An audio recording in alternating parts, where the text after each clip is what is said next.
The Washington Monument will remain closed through at least Thursday. That's because of the problem with the monument's elevator that began late last week. The cause of the problems over the past week have not been determined, but the National Park Service believes misalignment may have played a role. Also today, the Japanese auto supplier Takata is expected to make a public apology for its defective airbags. The airbags have been linked to at least 6 deaths and more than 100 injuries. A top Takata executive is expected to say that the chances of the devices exploding are extremely small, but that Takata will replace all that are affected. With the deadline for a nuclear deal with Iran just weeks away, why many Iranians are desperate for the deal to pass. A judge is set to hear from both sides this afternoon in a dispute over the future of Piscataway Drive in Fort Washington, Maryland. Prince George's County is now suing the owners of 3 properties on that road. You may remember it's been more than a year since a slope slide affected more than 24 homes there.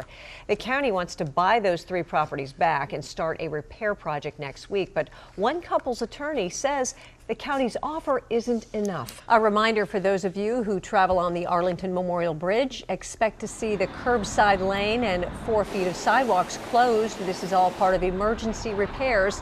Virginia Senators Mark Warner and Tim Kaine will join other local leaders for a noon press conference to highlight the need for federal funding for the bridge. They depict a mentally ill woman who is basically hogtied, hands behind her back, connected to the shackles on her feet, a mask on her face, and then when she wouldn't bend her knees to sit in a restraint chair, she was tased 4 times. We were trying to get her help. Fairfax County Sheriff Stacy Kincaid is furious an employee at the jail released what she calls incomplete incident reports of the tasing of inmate Natasha McKenna.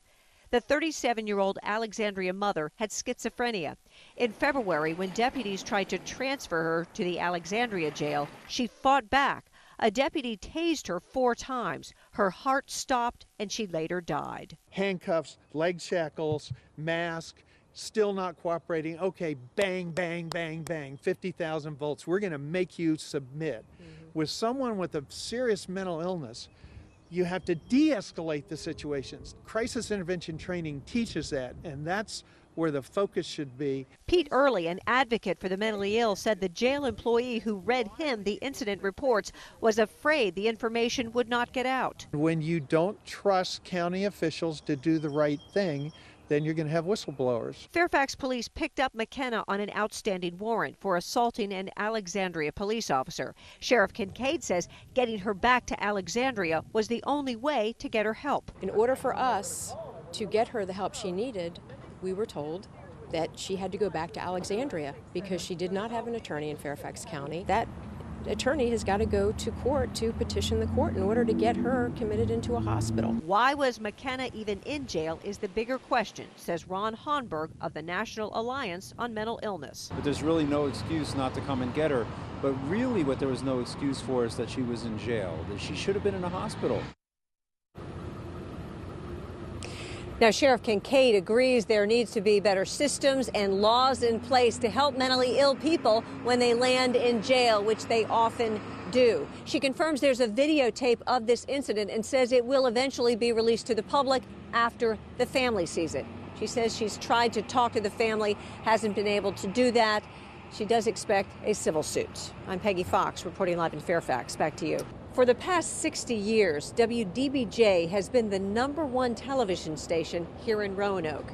People have such a strong connection to the CBS station that they see the company's employees almost like family. For many who watched the murders live on TV yesterday, it was like watching friends lose their lives. Just to show our love and our respect. You can see feelings of sadness expressed throughout the region, from Rocky Mount, near where the shootings happened, to Roanoke. It's just overwhelming. At WDBJ, people brought in a steady stream of gifts and sentiments. When you wake up in the morning, you feel like you're waking up, to somebody you know. Wednesday morning, during a live interview, former WDBJ employee Vester Lee Flanagan shot and killed photojournalist Adam Ward and reporter Allison Parker. I loved her on live broadcasts.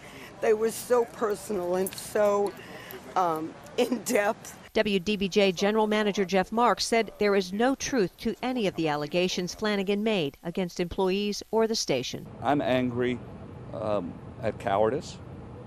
I'm angry at the system, which didn't have a place for this man to be taken care of. I'm angry for lives cut short. I'm angry for all the people in my building who are suffering. Please join us now in a moment of silence. Choking back tears, the morning news team got through today's broadcast, focusing on their job at hand to deliver the news and serve this community. It's not just our loss, it's this whole area's loss. You know, they're from this area. They have roots in this area. The anguish and sadness over 2 lives cut short, shared by a city and beyond. We are a community. We are a family.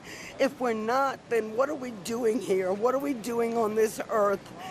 I don't understand what's happening in this country. In Roanoke, Peggy Fox, WUSA 9. If a driver on the express lanes behind me has an easy pass that's improperly mounted or the credit card connected to it is expired, that driver could run up tolls, fees, and fines into the tens of thousands of dollars before he even knows he missed a toll. Today, a circuit court judge questioned the constitutionality of that tolling system. Take a close look at this summons. The unpaid toll is only $1.10. The civil penalty is $1,000, nearly 1,000 times the toll. The summons is one of 11 Tony Cooley received when her transponder was improperly mounted right after the 495 express lanes opened in 2012. The excessive fines. You know, you do not know what you're doing wrong, and they keep tacking more and more fees on top of that. Within a 2-week period, I got $11,000. Cooley's tolls totaled just $11.15, but Transurban, tacking on administrative fees and civil penalties, sued Cooley for more than $11,000. Cooley says she paid the tolls she owed when she was notified about missing them, but did not pay the fees and fines. A lot of people have just settled. They don't want to keep coming to court. They're sick of it. Why do you think it's important to keep coming to court? To stop the settlements and to stop the excessive fines of what's going on with Transurban. Cooley's attorney argued because there's no notification system on the express lanes that lets you know you missed a toll, the fines are excessive. Until you get a letter or some other notification from E-ZPass that your payment has not gone through or that there's a problem with your bank account, you don't know that you have violated the toll. Arguments over whether an electronic signature is allowed and over the official name of Transurban could also wind up with cases being dismissed. The chief of the Fairfax County Circuit Court, Judge Dennis Smith, is hearing this case. If he decides these fines are excessive, that could be a violation of the 8th Amendment and ruled unconstitutional. We'll just have to wait for his ruling. Reporting live in Falls Church, Peggy Fox, WUSA 9. The man said he pressed record on his cell phone right before the colonoscopy so that he would not forget to record the doctor's instructions after he came to from the short procedure. Unbeknownst to him, his bag of clothes, which included his cell phone, was put into the procedure room. And in a room in that building, what was recorded sounded more like a rude, raunchy television comedy skit than real doctors performing a real procedure. It was in this Reston office behind closed doors where doctors performing a colonoscopy were recorded saying the rudest things about their patient. And really, after 5 minutes of talking to you in pre-op, I wanted to punch you in the face and man you up a little bit. That voice is anesthesiologist Dr. Tiffany Ingham. She and gastroenterologist Solomon Shaw were sued by the man who was undergoing that colonoscopy. While he was under anesthesia, the doctors discussed a rash on his penis. Syphilis on your arm or something. It's probably tuberculosis in the penis, so I think it'll be all right. His attorney said he was verbally brutalized and defamed by the very doctors to whom he entrusted with his life. Well, why are you looking then, retard? Dr. Ingham also recorded a false diagnosis on the patient's record. I'm going to mark hemorrhoids, even though we don't see them and probably won't. I'm just going to take a shot in the dark. You know, it is disappointing, yeah. You think doctors will be more careful? I'm sure. You know, they say there's no privacy anymore, and I'm always very careful about what I say. I was completely surprised I found almost every statement to be shocking. Stacey Rose Harris, an attorney who specializes in civil suits, says the case is unique and raises the bar. I think it sends a strong message to doctors and to all professionals to watch what they say about their paying patients and clients, to consider their reputations in a setting where they're supposed to be acting professionally. Now, on the opening day of the trial last week, Solomon Shaw, the gastroenterologist who works here in Reston, was dismissed from the lawsuit, even though he is heard in the recording making some insulting comments. And he did not stop the other doctor, the anesthesiologist, from recording that the patient had hemorrhoids, when in fact he did not. Well, that's right. About 7:30 yesterday morning, smoke and flames were coming from the top of that utility pole. Several people saw it, but no 911 calls were made. And then Kathy Byman came walking along. She happens to be a friend of mine. She was walking along with her dog, saw a burning piece of wood on the ground, looked up, saw smoke coming from the utility pole. She ran, then heard a boom. 6 or 8 steps it felt like, and my legs locked up, and I couldn't move anymore, and I went down. You fell? I fell. Kathy Byman took her dog Kona for a walk Sunday morning. It was a bright sunny day. There was no warning for what happened next. She was standing here when it exploded. Remember that big storm Saturday night? Dominion Virginia Power says it appears the utility pole had been struck by lightning and smoldered through the night. The ground was all kind of steaming and wet through here, and there's a strong smell of smoke. While walking, Kathy saw a chunk of wood burning here in the grass. It was apparently part of the cross beam, which has since been replaced. Kathy ran, heard an explosion, and fell in the street. Suddenly, my legs just couldn't move. I mean, I felt like somebody had grabbed my legs, and I literally couldn't move, and the only thing I could do was fall forward. And I think she maybe ran right through the water because she was laying in the water. Friend and neighbor Cheryl Ryan, a nurse, ran to help. Oh, she was in a lot of pain. She couldn't feel her legs. She couldn't move her legs. Another neighbor called her husband Mike. There was a surge of electricity that either went through the ground or the air and shocked her and knocked her to the ground. An ambulance took Kathy to the ER and she was released in a few hours, but still she has a lot of pain in her hips and legs. She says it feels like a burn on the inside. Not something you would expect to happen when you're just out walking your dog on a nice summer morning. Now, the paramedics and doctors that treated Kathy told her she had been shocked. The paramedics said, "You are so lucky." She was standing on 2 legs. Apparently, the electricity traveled up 1 leg through her hips, down the other leg. They said, had you been standing on 1 foot, the electricity might have gone through her body, and the outcome could have been horrific. Now, something she was worried about all day yesterday was her dog, because Kona ran away. It took 6 hours to find him. Coming up at 7 o'clock, we will show you where they found Kona. I'm Peggy Fox, reporting live in McLean. Back to you. There were some intense moments in court today as convicted rapist and accused murderer Jesse Matthew came within a few feet of Morgan Harrington's parents. The Harringtons said Jesse Matthew gave them a brazen stare as he walked by. It was a day of contrast as Morgan Harrington's parents put up ribbons, refreshing the memorial on the bridge where their daughter was last seen alive. We still want people to notice and remember something big happened here. Morgan had stepped out of an arena and was trying to find a ride when she disappeared on October 17, 2009. Her remains were found on a rural farm 9 miles south of Charlottesville.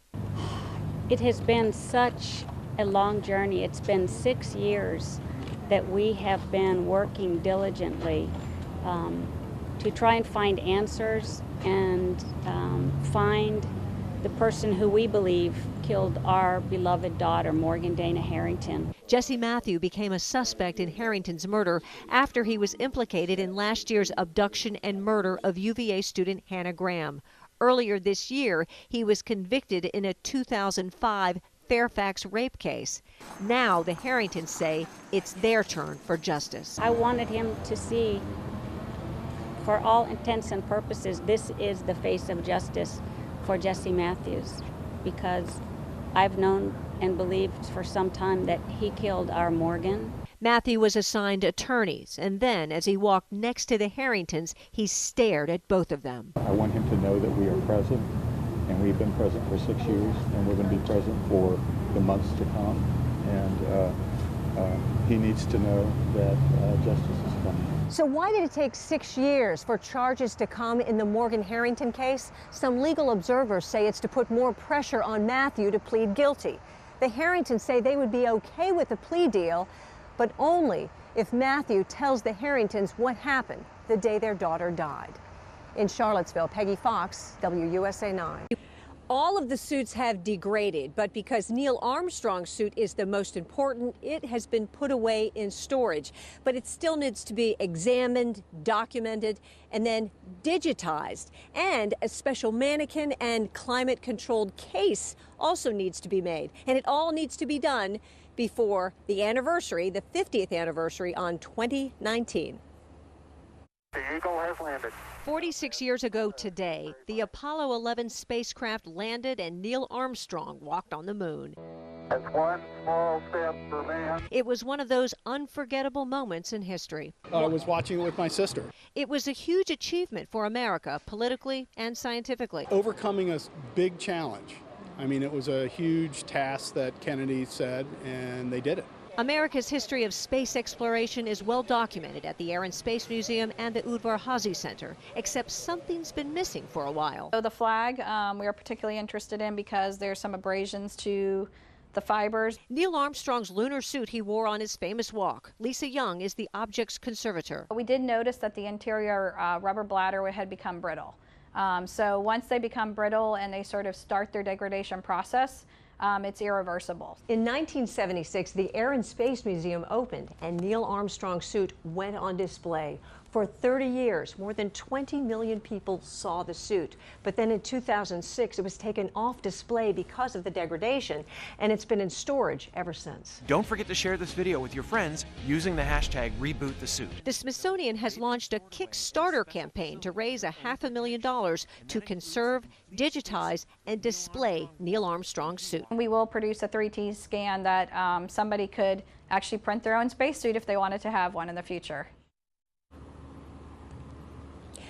Now, back on July 20th, 1969, Buzz Aldrin was the second man to walk on the moon, right behind Neil Armstrong. His suit is still on display at the Air and Space Museum, and the money that's raised through this Kickstarter campaign will be used to preserve and conserve all of the Apollo suits. I'm Peggy Fox, reporting live in Chantilly. Back to you. You're moving your legs. I'm right here with you. Hope is what Sue Deviney clings to since the dark day when her son Ryan was brutally beaten at college. Every little thing makes me recognize what he's lost. Ryan was 20 years old, a sophomore in pre-law at West Virginia University when two young men nearly killed him. Ryan was backpedaling out of the way. Next thing you know, one kid sucker punched him, knocked him out, and another kid walked up and kicked him in the head. It was described as like he was punting a football. 5 years after the beating, Ryan Deviney is still in a partially vegetative state. His eyelids won't close on their own, so they're sewn shut for now. But his body is surprisingly toned, thanks to his dad's full-time care and specialized machines, which stimulate his muscles to work. They know very little about the brain.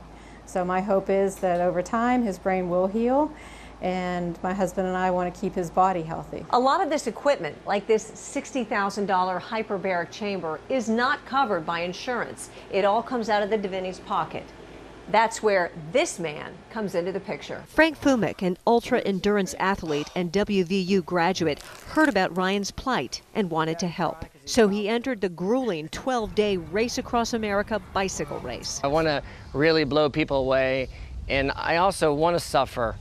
You know, I always say that the ending is so much more meaningful when you suffer to get there. Suffer he did. He wore 2 holes into his backside. In Mississippi, he had to be carried off his bike, but he endured until Clarksburg, West Virginia, where friends intervened and got him to quit. Still, Fumick raised more than $90,000 for the Devineys. He's amazing. He's an incredible, crazy, but incredible man. Sue says after seeing such evil in the world, for Frank Fumick to go to such extremes to help a stranger in need gives them reason to believe in miracles. Love you. In Ashburn, Peggy Fox, WUSA 9.